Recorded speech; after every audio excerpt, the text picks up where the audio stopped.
Some among them were potentially dangerous. Most were loyal. But no one knew what would happen among this concentrated population if Japanese forces should try to invade our shores. Military authorities therefore determined that all of them, citizens and aliens alike, would have to move. This picture tells how the mass migration was accomplished. Evacuation. More than 100,000 men, women, and children, all of Japanese ancestry, removed from their homes in the Pacific Coast states to wartime communities established in out-of-the-way places. Their evacuation did not imply individual disloyalty, but was ordered to reduce a military hazard at a time when danger of invasion was great. Two-thirds of the evacuees are American citizens by right of birth. The rest are their Japanese-born parents and grandparents. They are not under suspicion. They are not prisoners. They are not internees. They are merely dislocated people, the unwounded casualties of war. The relocation centers are supervised by the War Relocation Authority, which assumed responsibility for the people after they had been evacuated and cared for temporarily by the Army. A relocation center, housing from 7,000 to 18,000 people, the entire community bounded by a wire fence and guarded by military police, symbols of the military nature of the evacuation. Each family, upon arrival at a relocation center, was assigned to a single-room compartment, about 20 by 25 feet. Barren, unattractive. A stove, a light bulb, cots, mattresses, and blankets. Those were the things provided by the government. In 1942, the United States government forcibly relocated over 112,000 Japanese nationals and Japanese Americans to remote housing facilities called war relocation camps for the purpose of detainment, re-education, and forced labor. Of those interned, 62% were United States citizens. President Franklin Roosevelt authorized the internment with Executive Order 9066, allowing military commanders to designate military areas as exclusion zones. This power was then used to declare the entire Pacific coast as an exclusion zone, forbidding people of Japanese descent to live within these areas, unless, of course, they were held in war relocation camps. In 1944, the Supreme Court upheld the constitutionality of these exclusion zones, and in 1945, after 2.5 long years of imprisonment, the interns were finally released. The United States government issued no formal apologies, but did present each former inmate with exactly $25 in cash and a train ticket home, if they were lucky enough to still have one. 43 years later, in 1988, President Ronald Reagan would sign a bill that formally apologized for the internment of Japanese Americans on behalf of the United States government, and finally granted reparations to survivors. The language of the bill stated that government actions of the 1940s internments were based upon 3 criteria: racial prejudice, wartime hysteria, and a failure of political leadership. So what is most important in this bill has less to do with property than with honor. For here we admit a wrong. Here we reaffirm our commitment as a nation to equal justice under the law. In 2001, following the attacks of September the 11th, our government again went into open roundup mode, detaining and imprisoning thousands of United States citizens, again seemingly based upon the same 3 criteria used to intern Japanese Americans: race prejudice, war hysteria, and a failure of political leadership. Let there be no argument. The United States government has put its own citizens in detention centers. The justifications for doing so range from personal prejudices based upon political and religious grounds to wartime frenzies and fears of future terrorist attacks. In a time of great crisis, the impossible becomes possible. Is it possible that internment camps are being built in the United States today? Is it possible that history will repeat itself?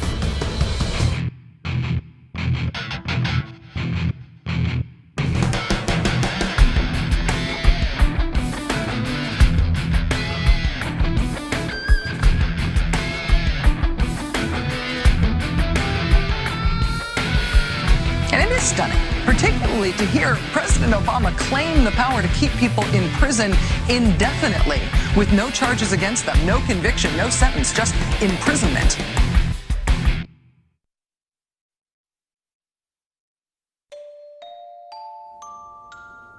Well, we used internment camps here in the United States during World War II, and we interned Japanese Americans, or Americans, I should say, to be more correct, Americans of Japanese descent.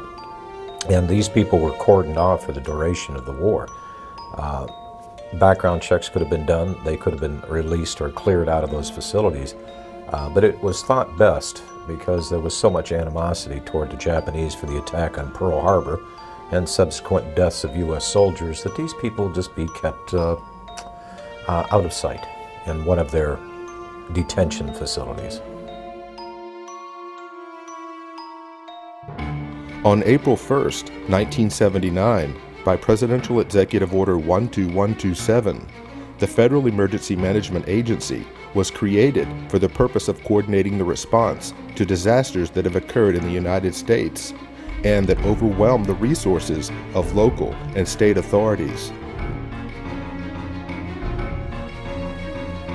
Upon its creation, FEMA absorbed the Federal Insurance Administration, the National Fire Prevention and Control Administration, the National Weather Service Community Preparedness Program, as well as several other federal-level preparedness programs. FEMA was also given the responsibility for overseeing the United States Civil Defense, a function which had previously been performed by the DoD's Defense Civil Preparedness Agency. In 2003, FEMA became part of the Department of Homeland Security's Emergency Preparedness and Response Directorate. FEMA follows three simple directives. 1. National emergency recovery. 2. Continuity of government. And 3. Combating perceived threats to the existing social and political order.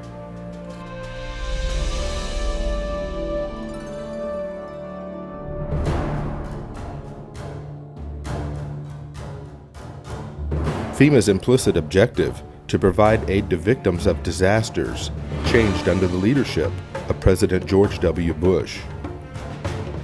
Although some may argue, prior to the Bush administration, FEMA's reaction time for responding to and the handling of national emergencies was beginning to improve. But in 2003, President Bush would shift the focus of responding to emergencies in America by placing FEMA under the umbrella of the Department of Homeland Security, whose stated objective was and still is to protect our nation from dangerous people. Did the Bush administration's war on terror mentality take priority over the government's emergency response to provide aid to victims during a national disaster? We're fighting evil. And I remember my first words to him were, Mr. President, my estimate is that 90% of the population of New Orleans has now been displaced. 90%? Yes, sir, I believe it is that bad. That's how bad it is. I really thought that would get just the whole mechanism of the federal government to come charging in, is once again this mentality that it's a natural disaster. It's a hurricane. It's not Al-Qaeda. The most important job of government is to protect the homeland. In the midst of a searing heat wave, Jefferson County residents lined up in their cars for food and water, wondering what took so long. Slow. Everything is slow. The man who runs the county, Judge Carl Griffith, agrees, and in a meeting with President Bush this morning said FEMA's delivery of relief supplies was unacceptably slow. To save American lives, we must be able to act fast. A real distrust of the federal government, especially with the levy system, because now the Army Corps has pushed that date back now to 2011. It was supposed to be up by 2010. As requests for emergency assistance poured in after Hurricane Katrina, one applicant listed this as his address, the Greenwood Cemetery in New Orleans. FEMA promptly issued a check for $2,358 for rental assistance. That's just one of thousands of examples of alleged fraud and abuse described in a new report by the investigative arm of Congress cost to taxpayers about $1 billion. The examples are so egregious that what they tell us is that FEMA didn't perform even basic checks to safeguard taxpayers' money. Well, today the outrage spread to Congress where House members accuse FEMA of a cover-up. 2 years after Katrina, 76,000 FEMA trailers are still being used to house families who lost their homes. Many of the trailers have high levels of formaldehyde, which can result in dangerous respiratory problems. 3 of my children began having severe nosebleeds several times a week. It got so bad that this past Tuesday I actually had to go to the emergency room. Several deaths may well be linked to toxic levels of formaldehyde gas. It is a sick organization. And it has totally lost the confidence of the people of America. Overnight, FEMA decided to stop issuing debit cards at Houston shelters, but almost no one there hoping for a card had any idea. Pile everybody up in the van and come up here, and we can't even get what they said we was going to get. Even Houston's relief coordinators told FEMA a heads up would have been helpful. We just made sure everyone understood that every time they change their mind in Washington, D.C., it affects people here that are trying to deal with tens of thousands of people. We're talking about damage from Hurricane Rita last year, 2 devastated schools and kids and parents waiting for help. A few months ago, the folks at FEMA told the schools, one in Iberia Parish and one in Vermilion Parish in Louisiana, that they would get millions to relocate to higher ground. FEMA even helped them draw up the plans. And then FEMA took it back.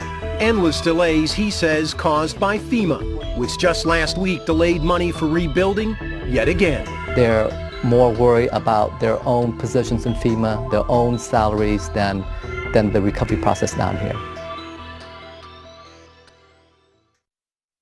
There is a new hitch to report about those infamous FEMA trailers.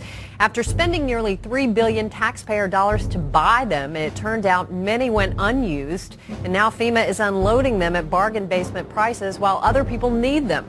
After a lengthy investigation, the congressional architects of the Department of Homeland Security concluded today that FEMA, the agency that is supposed to respond to hurricanes and national disasters, should be taken out of the mammoth Homeland Security bureaucracy, disbanded, then put back together in a better way and placed under direct control of the president during emergencies. A Senate report on the government's response to Hurricane Katrina says FEMA is so far beyond repair that the agency should be scrapped.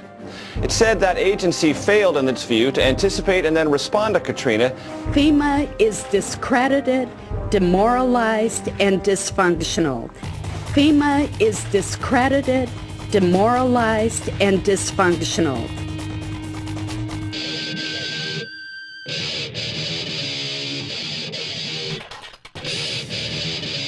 In the mid-1970s, the discredited federal government was more scared of the public than ever, coming off the years of Richard Nixon. And so 2 Cold Warriors inside the White House of Gerald Ford began to bring back some of the Cold War ideas of an executive takeover of the United States through a emergency federal agency. And those individuals were Donald Rumsfeld and Dick Cheney. And so really what we see being set up by Jimmy Carter in 1979 is just a continuation of federal policy to expand a federal takeover plan for continuity of government. And so that's what the Federal Emergency Management Agency was really set up for.